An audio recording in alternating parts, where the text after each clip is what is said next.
Lady Seraphina Hargrove didn't know what was worse: the smug look on the Duke of Hawthorne's face, or the absolute certainty that he had already decided he would win the tournament before even touching the first piece on the board.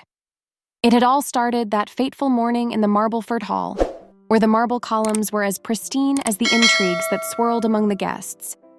The annual chess tournament, hosted by the Dowager Countess of Marbleford, was not merely a competition. It was a social battlefield where aristocrats and talented commoners clashed under the guise of strategy games. For Seraphina, however, it wasn't about honor, but survival. Her father's business was on the brink of bankruptcy, and the gold prize could save it. Yet there was one obstacle: the man whose reputation was as formidable as his title. The Duke of Hawthorne, Edmund Cavendish, was renowned for his mastery of chess and his unerring ability to unsettle opponents with a single glance. With his deep brown eyes and dark hair always impeccably styled, he was the center of attention, even when he didn't mean to be. Unfortunately, he always meant to be. "I trust you're aware that chess is a game of patience, Lady Hargrove," Edmund remarked as he adjusted his opening piece on the board. "Although, given your history of impulsiveness, perhaps we should start with something simpler, like checkers." Seraphina, her chestnut hair gleaming under the candelabras, refused to be rattled, or at least she tried not to show it. "I trust you're aware that patience is something one can learn as well, Your Grace. After all, even the most skilled can be surprised when they underestimate their opponent." The hall fell silent. The spectators, including the other players, turned their heads as if they were watching a duel on the edge of a precipice. Seraphina knew the Duke had underestimated her determination, but that was part of her plan. She needed to keep her strategy hidden until the right moment.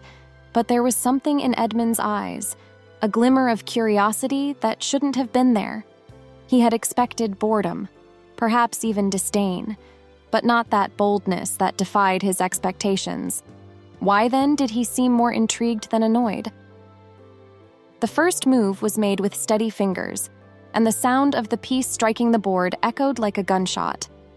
Seraphina knew the Duke was only beginning his psychological game, but to her own astonishment, she realized something alarming. He wasn't just playing chess, he was playing with people. And for some inexplicable reason, he seemed determined to turn her against herself. The tournament proceeded at a frenetic pace. Players came and went, faces from all social classes blending into the luxurious atmosphere of the Marbleford Hall. Seraphina, now seated at the table for her first match, faced the chessboard with the focus of a warrior before battle.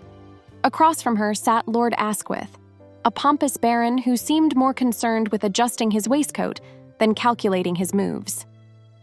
"I must say, Lady Hargrove, I'm surprised to see you here. Chess is a game of logic, not, well, feminine intuition." Lord Asquith's laughter was as unpleasant as the strong perfume he wore. Seraphina didn't respond immediately.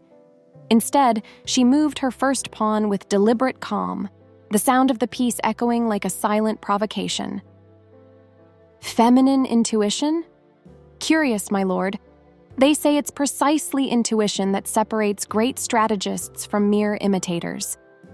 Lord Asquith frowned, clearly not expecting such a sharp reply. Around them, a few spectators exchanged glances, stifling smiles. Seraphina knew she needed to maintain her composure and her psychological advantage. As the game progressed, it became evident that Lord Asquith played predictably, following patterns Seraphina had memorized years ago, spending hours studying openings on a worn wooden chessboard. Each of his moves seemed designed to impress the spectators, not to intimidate an opponent like her. In a swift move, Seraphina captured his queen, eliciting a collective gasp from the onlookers. Asquith froze, his face a mix of disbelief and embarrassment. "It seems logic has favored me after all, my lord," Seraphina said with a smile, tilting her head slightly in a gesture of feigned innocence.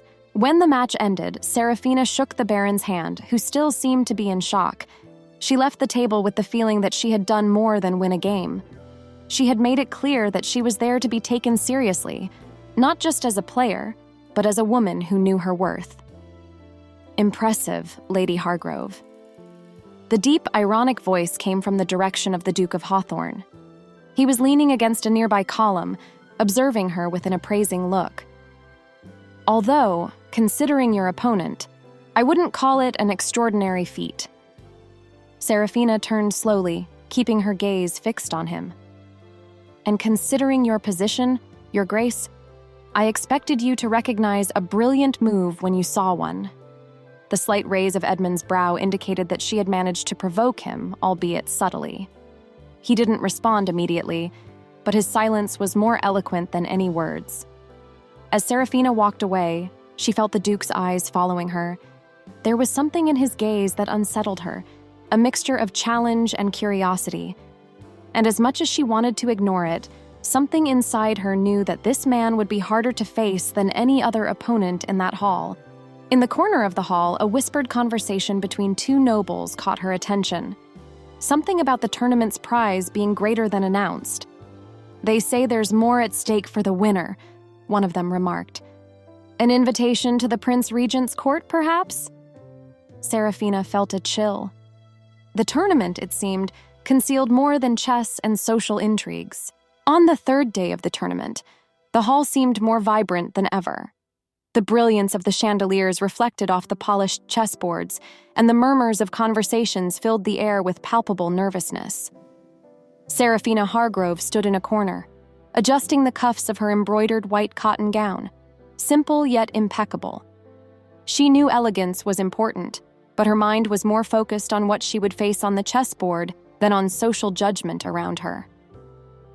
Lady Hargrove, hiding from another inferior opponent? The voice, as sharp as a scalpel, came from her left. She didn't even need to look to know it was the Duke of Hawthorne. "Certainly not, Your Grace, though I do acknowledge that some opponents are more talkative off the board than on it." Seraphina turned slowly, allowing herself a brief but ironic smile. The Duke tilted his head slightly, a shadow of a smile curving his lips. He was, as always, impeccably dressed, wearing a navy brocade waistcoat that accentuated his dark brown eyes. Seraphina hated to admit, even to herself, that he seemed annoyingly intriguing. "I'm curious," he began, crossing his arms casually but deliberately. "Tell me, what is your real motivation in this tournament? Don't tell me you're here just for the love of chess." Seraphina hesitated, feeling her faint smile falter. She knew the Duke was perceptive, but she hadn't expected him to be so direct. "Perhaps I simply enjoy winning," she replied in a tone she hoped would sound nonchalant.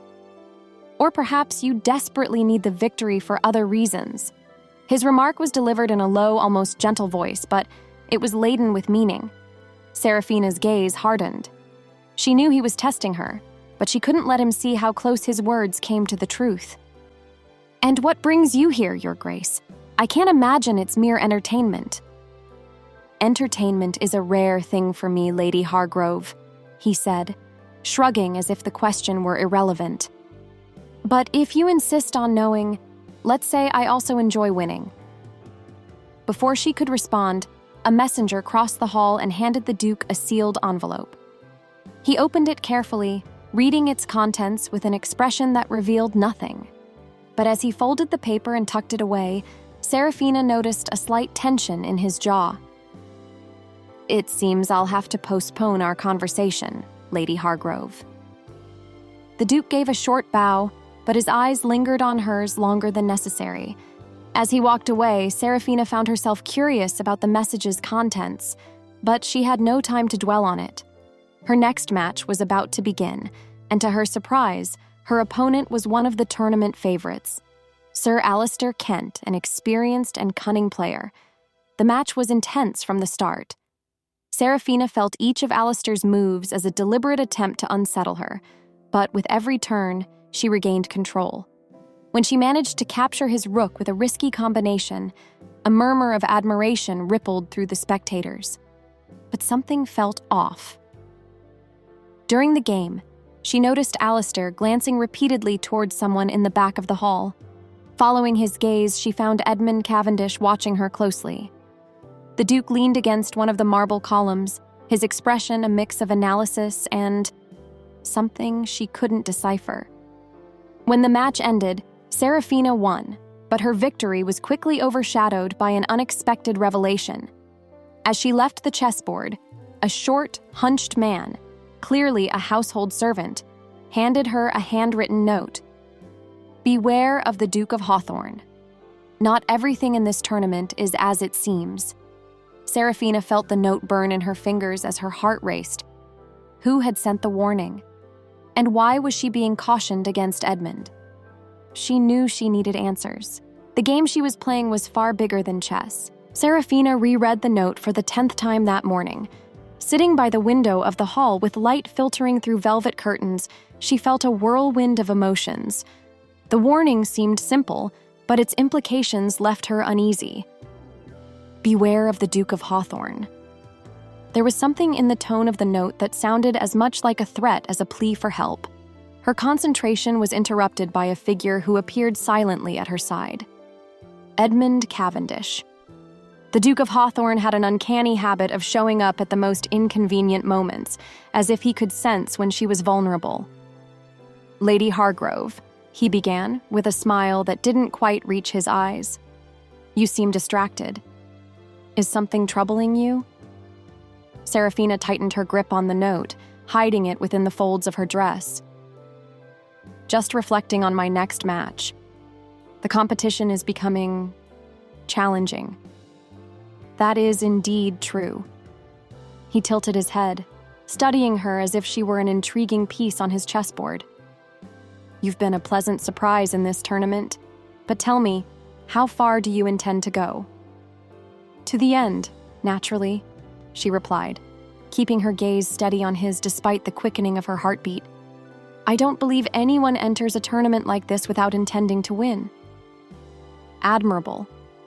Edmund's tone was polite, but there was something beneath it, a curiosity that made him seem less like an opponent and more like an investigator. Before she could respond, one of the organizers announced the start of the next round. Seraphina silently thanked the interruption, but as she walked toward her table, she felt the Duke's gaze following her every step. Her opponent this time was Lady Arabella Vickery, a young aristocrat known as much for her chess skills as for her sharp tongue. Arabella seemed more interested in making sarcastic remarks than in planning her moves, but for Seraphina, the real challenge wasn't on the chessboard. As the moves progressed, Seraphina noticed something peculiar. Arabella appeared hesitant, as if deliberately wasting time. Her eyes frequently drifted to the other side of the hall, where Edmund was once again leaning against a column, seemingly indifferent but with the posture of someone controlling every detail of the room. "Curious, isn't it?" Arabella remarked, moving her rook into a clearly unfavorable position. "How certain men are more interested in watching the players than competing themselves." "Perhaps some prefer to watch from the sidelines," Seraphina replied, trying to sound casual. "Or perhaps some are just ensuring everything goes according to plan." Arabella smiled enigmatically before capturing her own queen, a move so illogical it drew murmurs from the spectators. When the match ended, a quick victory for Seraphina, she found Arabella hastily arranging her chess pieces. "Lady Vickery," she called, her tone a mix of curiosity and suspicion. "Would you care to explain what you meant?" Arabella paused, her eyes glinting with something close to amusement. "Just that, in this hall, not all players are on the board." Before Seraphina could respond, Arabella had already walked away, leaving her alone with her questions. When the day ended, Seraphina found herself walking through the castle garden, trying to piece together the puzzle that seemed to grow around her. The tournament, Edmund, the note. Everything felt interconnected in a way she couldn't yet understand. That was when Edmund appeared again, as if he knew exactly where to find her. "You seem troubled, Lady Hargrove." She stopped, narrowing her eyes. "Your Grace seems to know a great deal about what's happening in this tournament, more than even the organizers." His smile was slow, enigmatic. "Perhaps because I am also playing, Lady Hargrove. And in games like this, there is more at stake than chess." For a moment, the two stood in silence, the wind gently rustling the leaves around them. Seraphina felt a chill run down her spine. The sense that she was involved in something much larger than she had imagined was undeniable. "But beware," Edmund added, leaning slightly toward her. "Some pieces are more valuable than others, and sometimes the queen is the only thing protecting the king." The air in Marbleford Hall was heavier than usual that afternoon, as if every conversation, movement, and glance carried a weight that few could decipher. Seraphina sat at her table, watching the preparations for the next round, but her mind was elsewhere. The mysterious note, Arabella's cryptic remarks, and Edmund Cavendish's disturbingly calculated behavior swirled in her head like puzzle pieces that didn't fit. She adjusted the cuffs of her dress with nervous fingers, her heart pounding as she realized her next match would be against none other than the Duke of Hawthorne. The tension she felt wasn't just about the game. There was something in his gaze, in the way he always seemed one step ahead, that unsettled her. "It seems fate has decided to put us face to face, Lady Hargrove," said Edmund, approaching with the elegance of a predator who knows his prey has nowhere to run. "Fate is curious like that, Your Grace," Seraphina replied, forcing a smile. "But it can also be cruel." "Cruelty, my dear, is merely misunderstood strategy," he said as he sat down, his smile radiating confidence. The chessboard between them felt like a battlefield. Seraphina knew he would use every move to test not just her skill but also her patience. And, to her surprise, he began with an aggressive play, an opening she recognized as risky but potentially devastating if executed precisely. The first moves were made in silence. Each move was meticulously calculated, and Seraphina felt the weight of Edmund's gaze on her. He wasn't just playing chess, he was studying her. She knew this because she was doing the same. "You play with a rare intensity, Lady Hargrove," Edmund broke the silence, moving his rook with the precision of a surgeon. "But I wonder, what truly motivates you?" Seraphina hesitated, her hands hovering over a piece. She knew he was trying to distract her, but for some reason, his words struck her in a way she hadn't expected. "What motivates me is the same thing that motivates any player, Your Grace, the desire to win." "To win or to survive?" He raised an eyebrow, his tone laden with implications she couldn't ignore. The game continued, each move more intense than the last. Seraphina realized he was forcing her into a defensive strategy, making her react rather than act. But there was something more at play. Every move of his seemed to guide her into a trap she couldn't yet identify. When she finally managed to escape a pin, moving her queen into an attacking position, Edmund leaned back slightly, as if impressed. "Bravo, Lady Hargrove. Few have the skill to escape such a delicate position." "Perhaps because few play against opponents so predictable." Seraphina smiled, trying to hide the tremor in her hands. But then Edmund made an unexpected move. He sacrificed his own queen, a play so bold that the hall fell silent. Seraphina froze, trying to understand his strategy. It was a risky move, but she knew he wasn't the type to act impulsively. "Why did you do that?" The question slipped out before she could stop herself. "Sometimes it's necessary to sacrifice something valuable to expose the weakness of your opponent," he said, tilting his head, his dark eyes fixed on hers. "Or to protect them." His words left Seraphina more confused than ever. She finished the game with a narrow victory, but she couldn't feel her usual sense of satisfaction. There was something about Edmund's behavior that unsettled her, as if he knew something she didn't. When she stood up, she found a small folded envelope on her chair. The same elegant paper, the same seal she recognized from before. She opened it quickly, her heart racing. Not all sacrifices are what they seem. Some pieces are being played off the board. She felt her blood run cold. Who was behind these messages? And what did Edmund know that she didn't? As the Duke left the hall, Seraphina realized he wasn't just a player. He was part of something much larger, something that could change everything. The next day dawned with a mist hanging over Marbleford, as if even the weather was wrapped in the mystery of the tournament. Seraphina, however, paid little attention to her surroundings. The words of the note echoed in her mind like a constant warning. Some pieces are being played off the board. Sitting on a bench in the castle garden, she gazed at the stone paths glistening with a fine drizzle. The note, carefully folded, rested in her dress pocket, but its weight felt heavier than it should. What did it mean? And more importantly, why did it seem to point toward Edmund Cavendish, the Duke of Hawthorne? Her reflection was interrupted by firm footsteps. When she looked up, she saw Edmund himself walking toward her, his leather boots echoing softly across the courtyard. He stopped in front of her, as if waiting for an invitation to sit.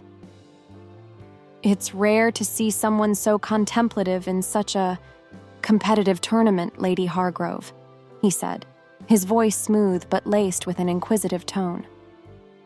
"And it's rare to see a duke abandon the competition to stroll through the gardens," she retorted, maintaining a firm posture.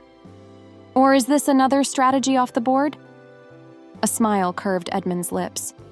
He didn't seem offended, but intrigued. Perhaps both.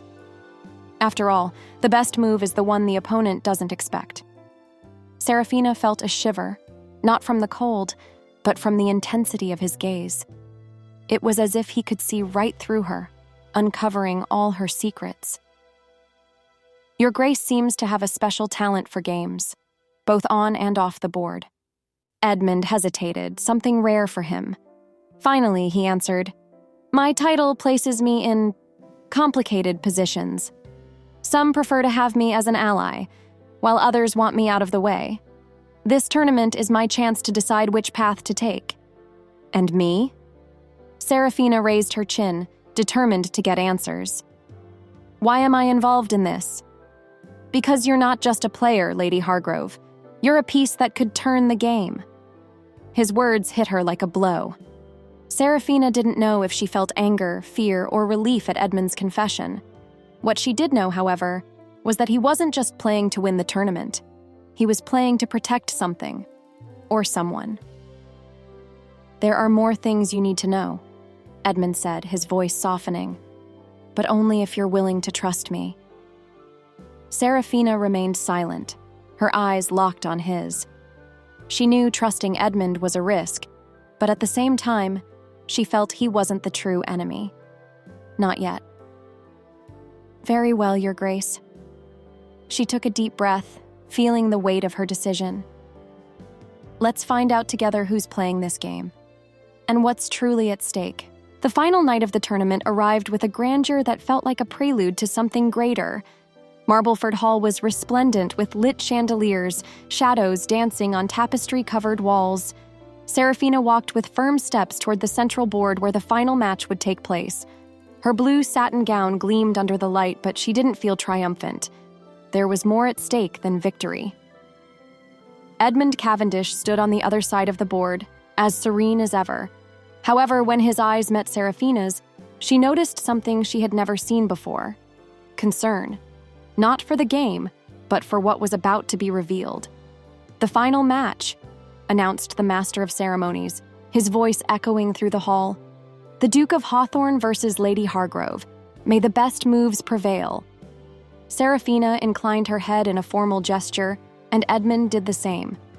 But before moving his first pawn, he whispered, "Remember, Lady Hargrove, what seems like an attack may be a distraction." She replied with a tense smile, "And what seems like a distraction may be an attack." The first moves were made in silence. The sound of the pieces against the board seemed amplified in the hall, each move carrying a tension that made the spectators hold their breath. Seraphina knew Edmund was playing cautiously, but he was also testing her. She needed to prove she was up to the challenge, not just as a player, but as an ally in a larger game. As she moved her rook to capture Edmund's knight, a murmur spread among the spectators. A tall man with gray hair and sumptuous attire approached the chessboard. Seraphina recognized him immediately. Sir Percival Thornton, one of the tournament's sponsors and a counselor to the Prince Regent. "A fascinating match, Your Grace, Lady Hargrove," he said with a smile that didn't reach his eyes. "I hope you are both aware of the impact of your decisions tonight." Seraphina felt the weight of those words. This was more than just a game. Sir Percival knew something she did not fully understand yet. The match continued, and Seraphina noticed that Edmund was creating an unusual pattern. He seemed to be sacrificing important pieces, leaving himself vulnerable. For a moment, she wondered if he was losing on purpose. But then she realized he was sending a message. Edmund sacrificed his rook, leaving his king exposed. Seraphina hesitated, knowing she could take advantage of the weakness, but also understanding that he was asking her to trust him. With an unexpected move, she captured his queen, putting him in check. The hall erupted in murmurs, but before Edmund could react, Sir Percival intervened. "Well done, Lady Hargrove, but I'm afraid this match has come to an end in another way." Seraphina frowned, confused, as two guards entered the hall. They carried an envelope sealed with the royal crest. Sir Percival opened it carefully, reading its contents aloud. "By order of His Royal Highness, the Prince Regent, the winner of this tournament will be appointed Chief Strategist of the court. This role, however, requires unquestionable loyalty and impeccable judgment. Any detected betrayal will result in severe consequences." The air in the hall grew heavy. Seraphina looked at Edmund, who kept his gaze fixed on Sir Percival. "You knew?" she whispered, realizing Edmund had played the entire tournament with this goal in mind. "I knew, but not the true purpose." He met her eyes, seriousness etched in his expression. Percival manipulated the tournament to eliminate any opposition to his influence. Sir Percival smiled coldly. "And it seems my move was successful." Before Edmund could react, Seraphina stood up. "Perhaps you underestimated the power of the queen." With a decisive move, she positioned her piece for a checkmate no one saw coming. The hall fell into absolute silence before erupting into applause and murmurs. Sir Percival, however, remained unperturbed. "Congratulations, Lady Hargrove, but I hope you realize that by winning, you also assume the responsibilities of the prize." Edmund stepped forward. "And by winning, we expose your manipulation. I have proof of your schemes, Sir Percival." He pulled a document from his coat and handed it to the guards. Sir Percival's face hardened as the guards approached. He tried to argue but was taken away under the watchful eyes of everyone present. When it was all over, Edmund turned to Seraphina, a sincere smile finally breaking across his face. "It seems the queen protected the king this time." She smiled back, feeling for the first time that she had found a true ally. "Perhaps it's time we started a new game, Your Grace." Epilogue. The new game months had passed since the tournament at Marbleford, but the impact of that night's events still resonated throughout the kingdom. Seraphina, now officially the court's chief strategist, was in her new residence in London. The elegant apartment situated near St. James's Palace was a symbol of her achievement, but also a constant reminder of the weight of her new responsibilities. She was seated at her desk, analyzing a detailed map of Regency trade alliances when she heard a familiar knock at the door. Before she could respond, Edmund Cavendish entered without waiting for an invitation. "You really should instruct your servants to bar me," he said with a carefree smile as he closed the door behind him. "I'm beginning to think you enjoy my unexpected visits." Seraphina looked up, trying to appear annoyed, but the smile threatening to escape betrayed her expression. "And you really should learn to wait for an invitation, Your Grace." But where would the fun be in that? Edmund sat in the chair across from her, leaning forward to study her with that gaze that always seemed to disarm her. Despite his light tone, there was something different about his presence. Seraphina noticed it in the small things, the way he seemed more at ease around her, or how his smile, once calculated, now felt genuine. She opened the box to find a chess piece, a finely carved ivory queen with the base engraved with the initials SH. "The queen, of course," he remarked. "After all, you proved to be the most valuable piece on the board." Seraphina held the piece in her palm, feeling strangely emotional. "It's beautiful." "Thank you, Your Grace." "Edmund," he corrected her with a softer smile. "After all, we're allies now." She looked at him, realizing that title no longer made sense. They weren't just allies. They were equals, two players on a much larger board, but now moving together. Edmund, then, she smiled, gripping the piece more tightly. But don't expect me to make it easy in the next game. I would never expect anything less from you, Seraphina. He gave an exaggerated bow, the humor returning to his gaze. Until our next meeting, then. When he left, Seraphina turned her attention to the queen in her hand. The symbol was clear. Even in a game full of intrigue, she had found her position, not just as a player, but as someone capable of changing the rules. And for the first time in a long while, she felt ready for the next move, whatever it might be. If you were captivated by the secrets, intrigue, and romantic tension of Checkmate Duke, the commoner who bested the noble at the game and in love, get ready for another story that will keep you enthralled. The Duke and the forbidden secret of his accidental wife. A tale of love and intrigue. In this video, a Duke faces a dilemma even more complex than a chess tournament. Imagine discovering that an impulsive decision, perhaps even a strategic mistake, has tied him to a wife who holds a secret capable of changing not just their lives, but the future of his noble house. All of this while he struggles to maintain control of a kingdom full of intrigue and fragile alliances. Now, the challenge is yours, dear viewer. If the queen was the most important piece on the board before, what happens when the Duke's heart becomes the target of even greater forces? Will he be able to uncover his wife's secrets before time runs out? Or will this accidental marriage prove to be his greatest move yet? Let's review today's lessons. Trust is built like a chess game, where every move can bring you closer or push you further away. We also learned that even the most powerful need allies, and that sometimes true power lies in relinquishing control to trust someone else. Did you enjoy this story? Don't forget to subscribe to the channel so you never miss a captivating narrative. Leave a like if you love lighthearted and entertaining love stories. Comment. Secrets unite unlikely hearts to share your thoughts on the video and join the conversation. Now it's your turn to make the next move. What will the Duke do? Don't miss out.